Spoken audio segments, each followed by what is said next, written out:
ঘটেছে ধলাইয়ের অটো চালকের পরিবারে। রহস্যজনক অপহরণের 6 দিনের মাথায় কাছাড় পুলিশের সাঁড়াশি অভিযানে আসাম মিজোরাম সীমান্ত এলাকা থেকে উদ্ধার হলো ধলাইয়ের অটো চালক আশরাফুল হক। অপহরণের পরে ভিডিও বার্তায় অটো চালকের পরিবারের কাছে 10 লক্ষ টাকার মুক্তিপণ দাবি করেছিল অজ্ঞাত দুষ্কৃতীরা। মিজোরামের অজ্ঞাত বন্দুকধারীরাই অটো চালক আশরাফুল হককে অপহরণ করেছিল।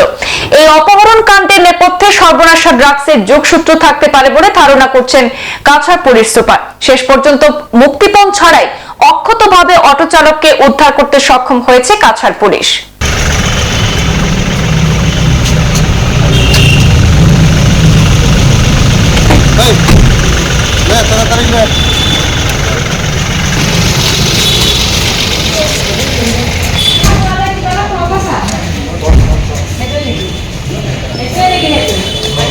বিগত 26 জানুয়ারি প্রজাতন্ত্র দিবসের দিনে রহস্যজনক অপহৃত হয়ে যায় ধলাইয়ের খুলিছড়ার যুবক পেশায় অটো চালক আশরাফুল হক।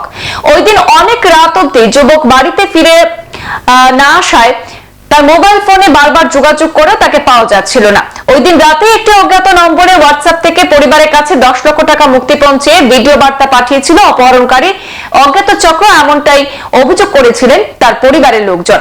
এরপরে অটো চালক অপহৃত হওয়ার বিষয়টি পরিবার নিশ্চিত হয়ে ধলাই পুলিশের দ্বারস্থ হয়েছিল।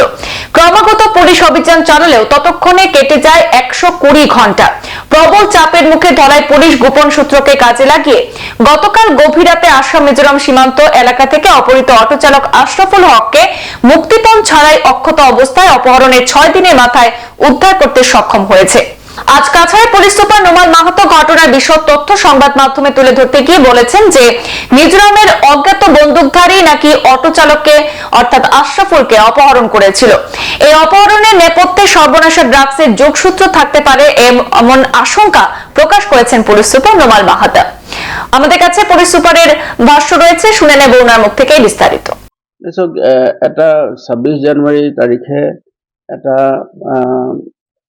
কিডনেপিং ঘটনা হৈছে বুলি তেওঁলোকে যেতিয়া আমাক থানাত ৰিপৰ্ট কৰিছে, তাৰ পাছত আমি গোটেই ঘটনাটোৰ দ্ৰুত তদন্ত আৰম্ভ কৰোঁ আৰু তদন্ত কালত যোৱা নিশা গভীৰ নিশা মানে আজি পুৱতি নিশা আমি এই মানুহজনক আশৰাফুল হক লস্কৰ এই মানুহজনক আমি ৰিকভাৰ কৰিবলৈ সক্ষম হ'লোঁ আৰু গোটেই বিষয়টো আমি এতিয়াও অনুসন্ধান কৰি আছোঁ। আৰু প্ৰাৰম্ভিক তদন্তত দেখা গৈছে যে অসম মিজোৰাম সীমান্তৱৰ্তী অঞ্চল পুলিচেৰা, তাত আমাৰ বৰ্ডাৰ আউটপোষ্টো আছে, সেই অঞ্চলৰ পৰাই সেই মানুহজন নাইকিয়া হৈছিলে। আৰু তাৰ পাছত তেওঁলোকৰ মতে তেওঁলোকে পৰিয়াল সূত্ৰই আমাক জনাইছে যে তেওঁলোকে মানুহজনক মিজোৰামৰ ভিতৰত গৈছিলে, মিজোৰামৰ পৰা তেওঁলোকক মণিপুৰলৈ লৈ যোৱা বুলি তেওঁলোকে কৈছে। কিন্তু আমি যোৱা নিশা আমি গোটেই বিষয়টো তদন্ত কৰিছোঁ আৰু তদন্ত কালত দেখা গৈছে যে মানুহজন মিজোৰামতে আছিলে, মণিপুৰলৈ যোৱা নাই।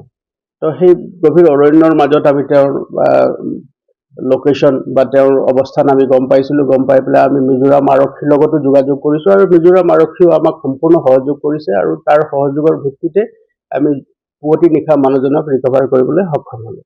বৰ্তমান আমি তেওঁক দ্ৰুত তদন্ত চলাই আছোঁ, সোধ-পোছ কৰি আছোঁ আৰু প্ৰাৰম্ভিক তদন্তত দেখা গৈছে যে এক ধৰণৰ নিচাযুক্ত সামগ্ৰীৰ সৈতে জড়িত এটা চক্ৰৰ সৈতে মানুহজন জড়িত আছে বুলি আমি প্ৰাৰম্ভিক তদন্তত গম পাইছোঁ। তো গোটেই বিষয়টো আমি অনুসন্ধান কৰি আছোঁ আৰু যিসকল লোকে গোটেই বিষয়টোৰ লগত সম্পৰ্কিত হৈ আছে সকলোৰ বিৰুদ্ধে আমি আইনগত ব্যৱস্থা ল'বলৈ তৎপৰ হৈ আছোঁ।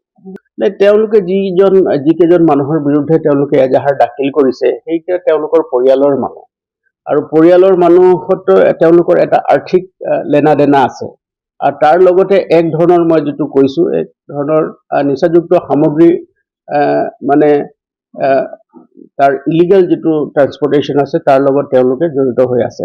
গতিকে এই যিজন মানুহ কৈছে সেই মানুহজনক আমি বৰ্তমানলৈকে পলাতক অৱস্থাত আছে, কিন্তু তেওঁলোকৰ পৰিয়ালৰ লগত আমি কথা পাতিছোঁ, নিজেই মই ব্যক্তিগতভাৱেও কথা পাতিছোঁ। সেই মানুহজনক আমি শীঘ্ৰেই আমি এপ্ৰিহেণ্ড কৰিব পাৰিম বুলি আমি আশা কৰিছোঁ। কিন্তু প্ৰাৰম্ভিক তদন্তত দেখা গৈছে যে গোটেই বিষয়টো এটা আন্তঃৰাজ্যিক এটা চক্ৰ আছে, যিটো চক্ৰৰ লগত তেওঁলোকত এটা অবৈধ এটা চক্ৰ কিছুমান অবৈধ সৰবৰাহ চলাই আছে, তাৰ লগত জড়িত হৈ আছে। গতিকে আমি ইয়াৰ বিৰুদ্ধে কঠোৰতম আইনগত ব্যৱস্থা ল'বৰ কাৰণে বৰ্তমান আমি তৎপৰ হৈ আছোঁ। সংবাদ এই পৰ্যন্তই, ফিৰছি পৰবৰ্তী অন্যান্য আপডেট নিয়ে।